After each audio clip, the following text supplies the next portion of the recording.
Orang yang beruntung adalah orang yang mampu memanfaatkan waktu dan melakukan kebaikan.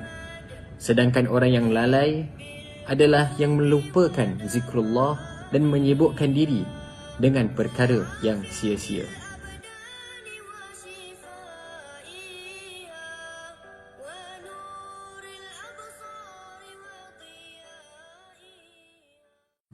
Bismillah, Alhamdulillah, wassalatu wassalamu ala Rasulillah wa ala alihi wa sahbihi wa man wala. Amma ba'd.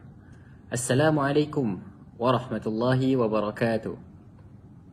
Alhamdulillah, sebagai seorang mukmin, sentiasa kita dipertemukan oleh Allah Subhanahu wa taala dengan musim kebaikan dan keberkahan.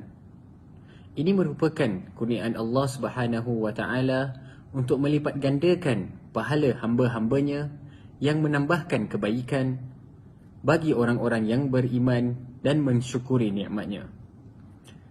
Para penonton sekalian, sekarang kita berada di salah satu musim kebaikan dan keberkatan tersebut, iaitu bulan Sya'ban. Janganlah kita merugikan bulan Sya'ban ini, malah kita memanfaatkan bulan Sya'ban sebelum datangnya bulan Ramadan untuk beribadah dan mendekatkan diri kepada Allah Subhanahu wa taala. Cara-caranya adalah seperti berpuasa, kerana Rasulullah sallallahu alaihi wasallam memperbanyakkan puasa di bulan ini melebihi puasa di bulan lainnya selain dari bulan Ramadan. Hal ini telah diterangkan oleh Aisyah radhiyallahu anha dalam hadis yang bermaksud, aku tidak pernah melihat Rasulullah sallallahu alaihi wasallam menyempurnakan puasa selama 1 bulan kecuali pada bulan Ramadan.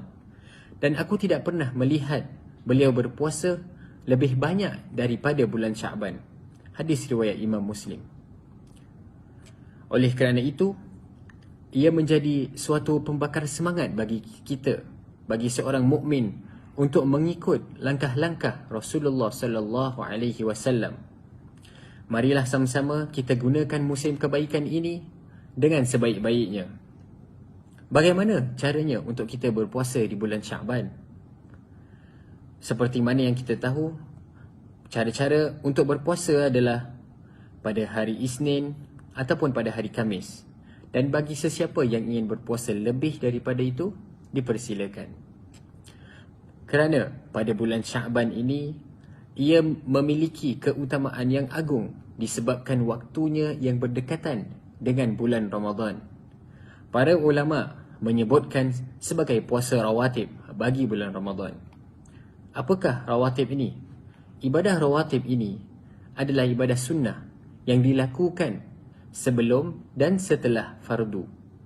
Fungsinya adalah menyempurnakan kekurangan yang ada pada ibadah wajib tersebut. Di antara tujuan puasa di bulan Sya'ban untuk melatih diri kita, untuk membiasakan diri ini dengan berpuasa, agar ketika memasuki bulan Ramadan, kita tidak merasa berat untuk berpuasa selama sebulan penuh. Di saat jiwa ini terbiasa dengan berpuasa, maka bila tiba bulan Ramadan, kita berada dalam keadaan yang bersemangat, dalam keadaan kuat, sehingga ia benar-benar merasakan manisnya ibadah Ramadan kita. Oleh kerana itu, bulan Sya'ban ini seperti mukaddimah, seperti pendahuluan bagi bulan Ramadan. Selain dari itu, para ulama juga mengatakan bulan Sya'ban sebagai bulan membaca Al-Quran. Kerana di bulan ini, selain berpuasa, mereka juga menyibukkan diri dengan membaca Al-Quran. Seperti kata-kata ulama, dikatakan bulan Sya'ban adalah bulan Qurra. Qurra yang bermaksud para pembaca Al-Quran. Maka, para penonton sekalian, di bulan Sya'ban yang mulia ini, sudah sepatutnya kita menyibukkan diri kita untuk berbuat amal ibadah, kerana dunia ini adalah tempat bagi seseorang mukmin untuk menanam benih-benih beribadah. Jika seseorang berhasil dalam mencocok tanam, maka ia akan menemaninya di akhirat kelak. Akan tetapi jika gagal, dia akan merugikan dirinya sendiri. Semoga Allah Subhanahu wa taala melindungi kita semua. Amin ya rabbal alamin.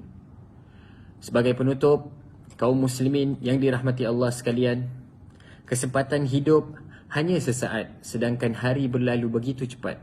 Setiap kali kita berlalu satu hari, maka bertambah ajal dekat dengan kita. Orang yang beruntung adalah orang yang mampu memanfaatkan waktu dan melakukan kebaikan. Sedangkan orang yang lalai adalah yang melupakan zikrullah dan menyibukkan diri dengan perkara yang sia-sia. Semoga Allah Subhanahu wa taala menggolongkan kita daripada hamba-hambanya yang taat dan bersyukur padanya, dan membantu kita untuk selalu berzikir dan mengingatinya, mensyukuri nikmatnya dan beribadah kepadanya dengan baik. Semoga